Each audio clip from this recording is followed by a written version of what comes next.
Imagine going to bed on a Saturday night at the peak of your game. The world is your oyster. Your future is so bright. And waking up on a Sunday morning, totally paralyzed. How would you react? Maurice Stokes dominated the collegiate and professional basketball world during the 1950s. Standing 6'6" and weighing 250 pounds, his ability to rebound, pass, and handle a basketball was unmatched among the big men of this era. Decades later, he remains one of the National Basketball Association's greatest all-around post players, while also holding the distinction of being one of the league's least known stars.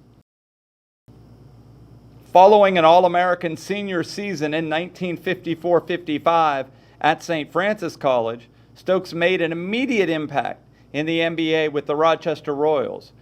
He earned the league's Rookie of the Year award in 1956 with the Royals and was a three-time All-Star, but his professional career was cut short.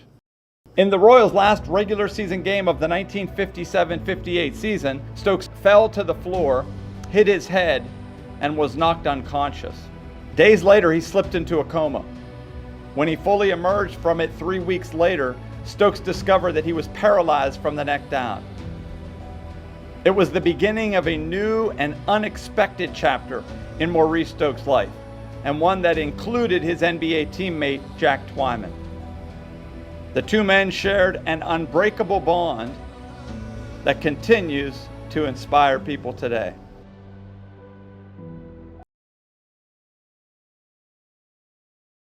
Stokes was born on June 17, 1933, in Rankin, Pennsylvania, in the shadows of Pittsburgh's steel mills. When Maurice was 8, his parents moved him, his twin sister, and his two brothers to the Homewood section of the Steel City. Blessed with a God-given athletic talent, a strong work ethic, Maurice led his Westinghouse High School basketball team to back-to-back city championships. At the same time that Stokes was leading Westinghouse to new heights on the hardwood, Jack Twyman was finding success in the sport at Pittsburgh's Central Catholic High School. You would gather at Mellon Park, and the games would go on all day, and that's where I first met Maurice in probably 1950. And he led by example. He was not vocal. He was not a screamer. He got on the basketball court. It wasn't a case of do what I say. It was a case of do what I do, you know. Stokes and Twyman were both recruited by Duquesne University, where former Westinghouse star Chuck Cooper had played. Stokes looked up to Cooper and would imitate many of his moves in pickup games at Mellon Park. After graduating from Duquesne, Cooper became the first black player to be drafted by an NBA team when the Boston Celtics selected him. I'm extremely proud of the fact that, you know, he blazed that trail. Stokes was like a little brother to him. It was a tight-knit community, you know, Westinghouse High School, and he took him under his wing. St. Francis head basketball coach Skip Hughes convinced Stokes to take his talents to Loretto. After averaging 17 points per game his freshman season, Red Flash fans began to turn out in big numbers. St. Francis's home court, Doyle Hall, became so crowded that it forced the team to move its games to larger venues in nearby Altoona and Johnstown. Maurice twice led his team to the National Invitation Tournament. In the 1955 NIT, Stokes had 43 points and 21 rebounds in a semifinal loss to Dayton.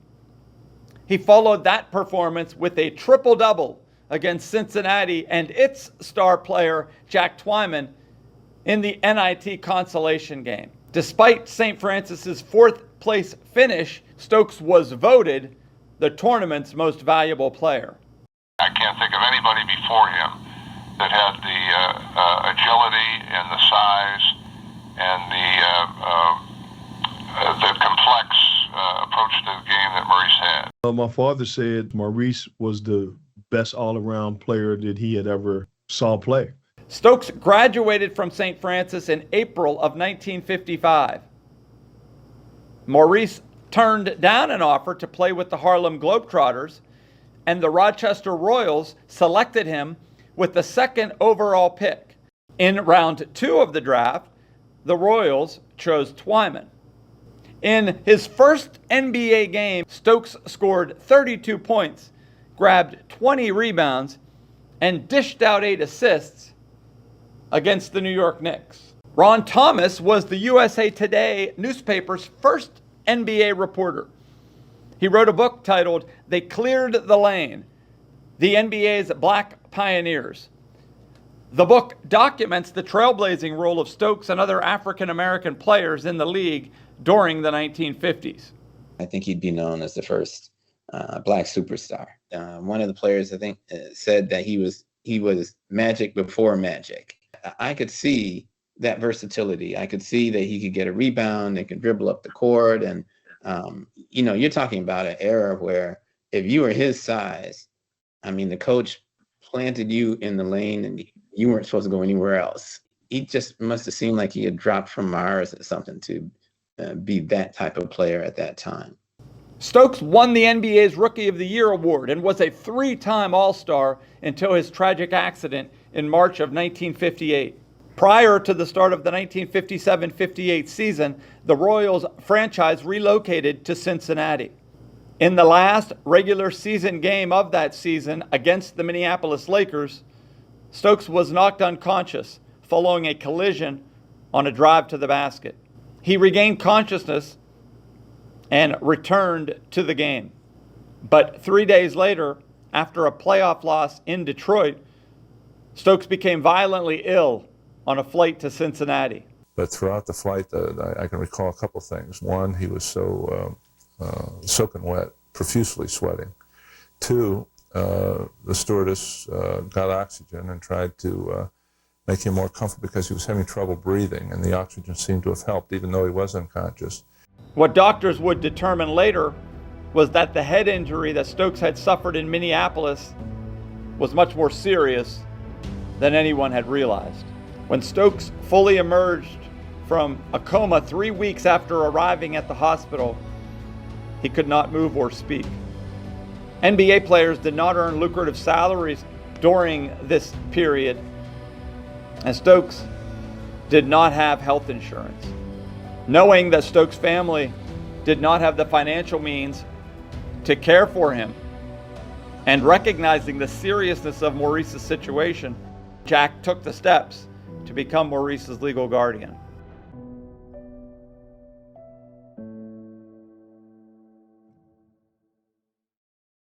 He was the one that put St. Francis basketball on the map, and one of the similarities, St. Francis was still the David and Goliath story back in the 50s, right? The small Catholic school in the hills of Pennsylvania. And fast forward 70 years later, and we were the small Catholic school in the middle of Nowheresville, Pennsylvania. For the first time since 1991, the Red Flash are going dancing.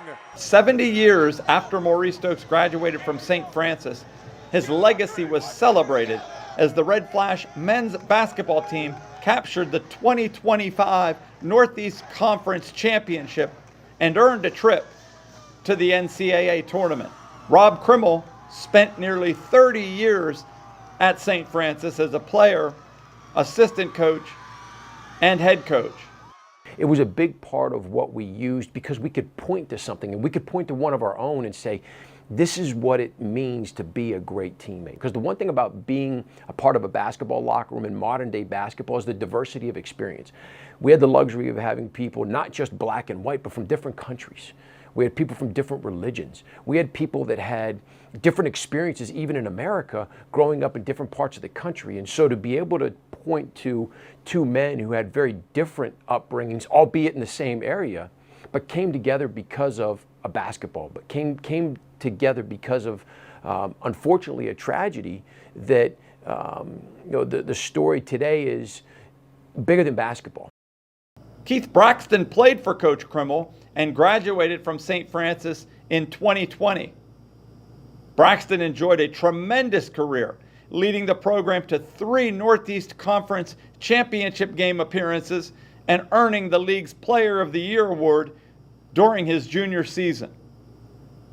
Braxton and Stokes are the only players in school history with 2,000 points and 1,000 rebounds. Rob Krimmel, that was a big key in his foundation with coaching, was just building a family community, building a brotherhood, and it really branched out onto the whole campus. Teachers just coming out there, building a culture, wanting to helping you learn to get better, things of that nature. And like I said, that's really what helped me stay at St. Francis for 4 years, just knowing that I had people that want the best for me. Luke McConnell played football at St. Francis and graduated from the university in 2012. He served as an assistant basketball coach under Rob Krimmel and became head coach of the program in 2025. And something when you're building a team and you talk about family, it's one of those things where there's going to be struggle. And it's not always going to be perfect and it's not always going to be easy, but it's that group that can use those struggles, those bonds together to work together to create and achieve a common goal. That's when it really becomes special. And you create that family atmosphere, not only for a short period of time, but for the rest of your life that can last forever. And that's what we wanted from our guys. We wanted them to be great basketball players. We wanted them to be all conference basketball players, but we want them to be even better people. And there's not a better story that points towards Maurice Stokes and Jack Twyman, both Hall of Famers, who are even better people. When Maurice got sick and he woke up from his coma, he asked Maurice, he said, "What did you think when you woke up?" And Maurice said, "Well, I could do 2 things. I could feel sorry for myself, or I could roll up my sleeves and fight this thing day by day." And that's what Maurice Stokes did. The accident left Maurice Stokes paralyzed, but he was able to regain limited use of his arms, hands, and fingers through his tireless work in physical therapy. He also regained the ability to speak thanks to his hard work in speech therapy sessions. Whenever a team came in town to play the Royals, people gravitated to be around Maurice because of his infectious laugh and his positivity based on what he was facing. Jay Twyman has fond memories of visiting Maurice at the hospital with his father. On Sundays, when Maurice felt well enough to leave the hospital, he would often join the Twyman family for dinner at their home in Cincinnati. The unbelievable courage that was going on, that we were witnessing, that you never really realized till after the fact, looking back on it, what he did. It was really all about Maurice. It wasn't about my dad. It was really, I think my dad wanted us to see and be around Maurice as much as possible based on what he was going and what he was facing, and just the inspiration that could provide all of us. In 2017, the university officially adopted the motto, "Become that someone." It pays tribute to all that Jack Twyman did for Maurice Stokes and fits perfectly with the Franciscan mission of service to others. Jack Twyman was like St. Francis of Assisi himself, who reached out to the leper and embraced him and showed him God's love. Jack Twyman reached out to someone who was handicapped, who couldn't care for himself, and showed him the love of Christ. When we take that story and we apply it to our St. Francis University students, they have the opportunity every day to bring Christ to the people that they meet. They have the opportunity to be Christ-like to someone who is in need of God's love. Susan Robinson Fruchtel served as the head women's basketball coach at St. Francis from 2007 to 2012. She led the program to 2 Northeast Conference titles and a pair of NCAA tournament appearances. John Gordon is a big one word. What's your one word for the year? Those are 3 words for your life. Become that someone in your own life who you were meant to be, become that someone for somebody else. And obviously Jack Twyman did that for Maurice, but Maurice did that for so many of us and is still doing that. I think I'd say if he only knew the impact he's still continuing to have on St. Francis University, and now that it's really impacting all students who come through. It's one of the best things we have here at St. Francis. They're going to get it on the recruiting trip. It's one of the first things we talk about. We meet in DeGaulle Arena, and we have that wonderful Maurice Stokes. And to me, it's impossible to talk about St. Francis without talking about Maurice Stokes first. So even recruits are getting it. You know, guys who we've recruited, everyone that comes to the program absolutely is going to get more. But even if we've recruited you, you're leaving that recruiting trip knowing the Maurice Stokes story. And so when we talk about our St. Francis University students becoming that someone, they're becoming someone who cares, who is compassionate, who brings love into the world, and who really is Christ-like. So I believe that the Become That Someone story takes what Jack Twyman did, brings it to another level.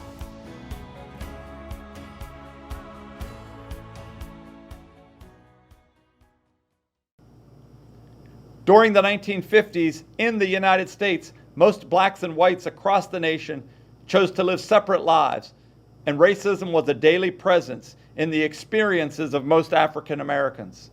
The example that Jack Twyman set for our country, his choice to help his black friend and teammate in a society that was largely segregated, was inspirational.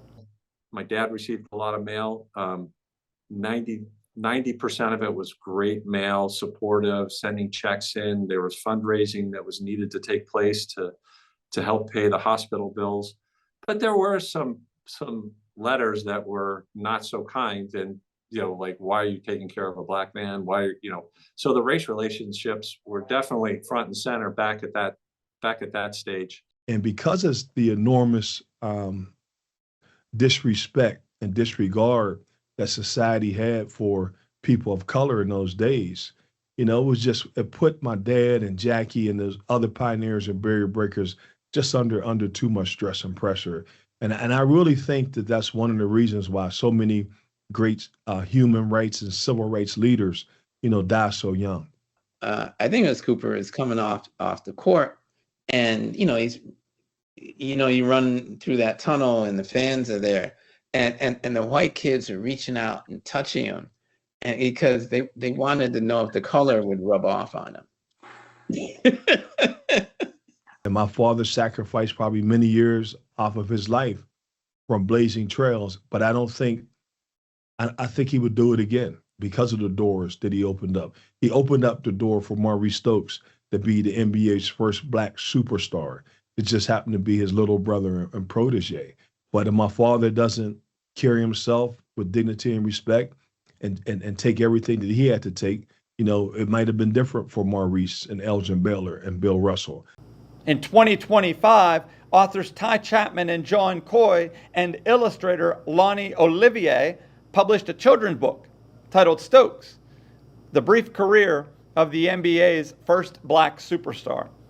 We have a pretty cool mural now because of that book, and had the authors come in and talk about how powerful that story was and still is. Years from now, I think as time passes, they'll realize just how special not only this season was, but how special that connection to Stokes, how special that connection is to Twyman, as that award is handed out every year, because it will bring them back to, oh yeah, I remember that poster that we celebrated. I remember that book that we talked about. I remember those authors.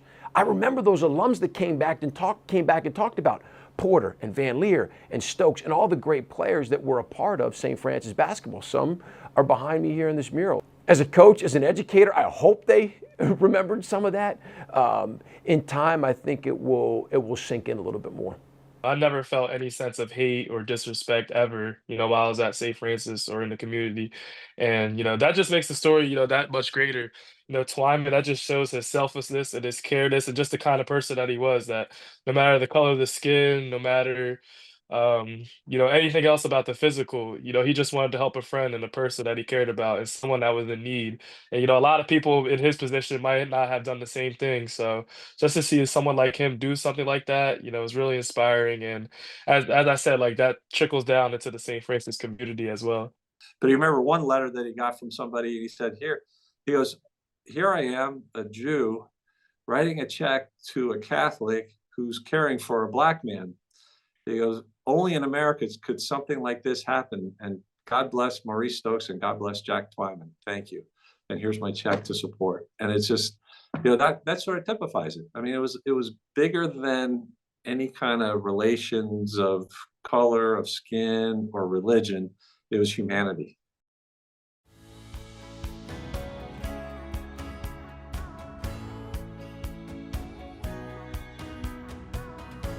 Jack Twyman was just 24 years old, recently married, and starting his own family when Maurice Stokes suffered his accident in March of 1958. Twyman committed himself to helping Stokes make the most of a life that he did not anticipate.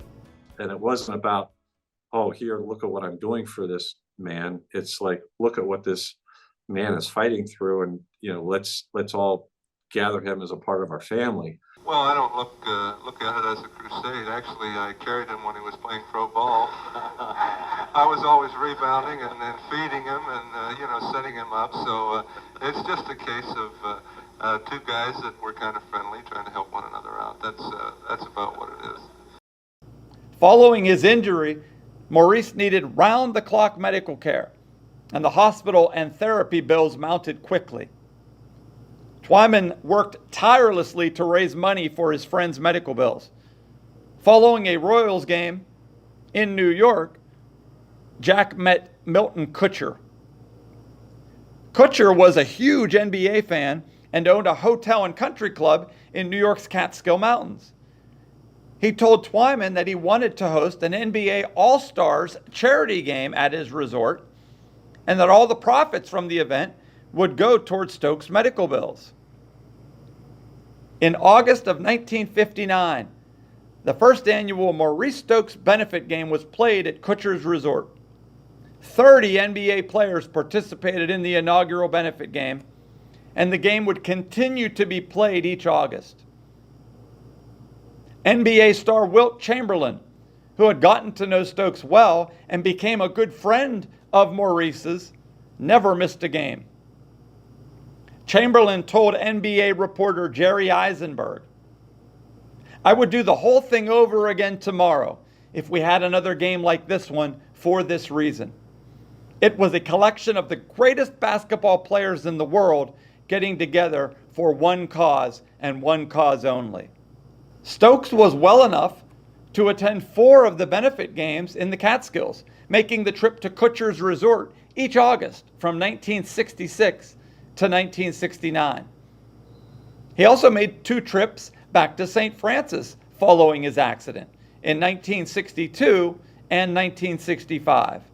And Father Vince came up to him and said, "We're here to ask your permission to name the field house the Maurice Stokes Fieldhouse."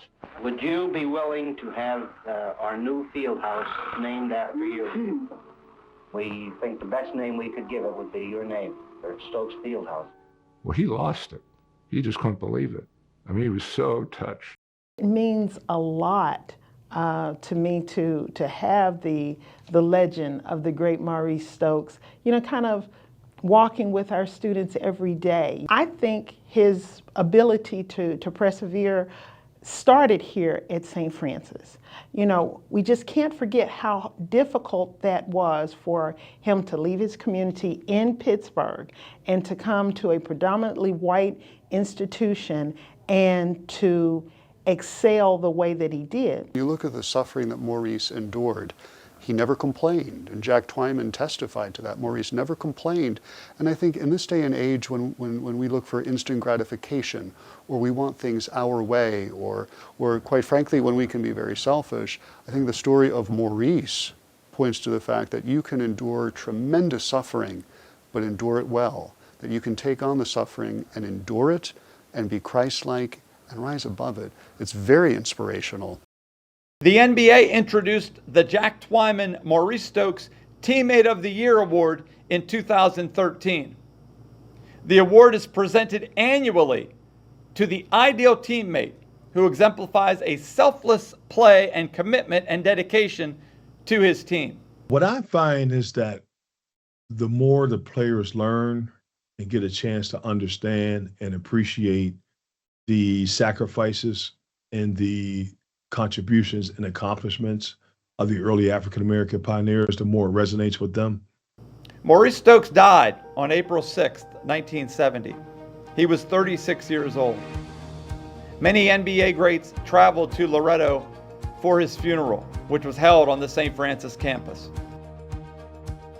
It's clear that he always had such an affinity for St. Francis. To ask to be buried here, that's just absolutely amazing. That's something that's reserved exclusively for Franciscans, as you might expect.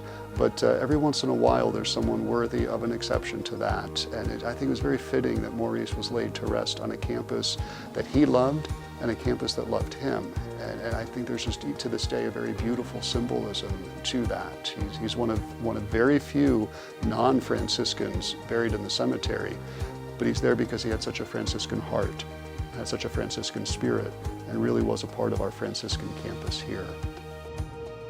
Father Vincent Negerbon, president of St. Francis, presided over the funeral mass. Father Vince told those who gathered in Loretto, "We have lost a crutch that we have leaned on because anyone that knew this man took something from him. He was sick. He was in bed, but you couldn't give to him. He gave to you." It is impossible to relate the tremendous effect that he had with people who came to know him and love him this past decade. If I could say anything about him, I would like to draw a parallel between Maurice and St. Francis of Assisi himself.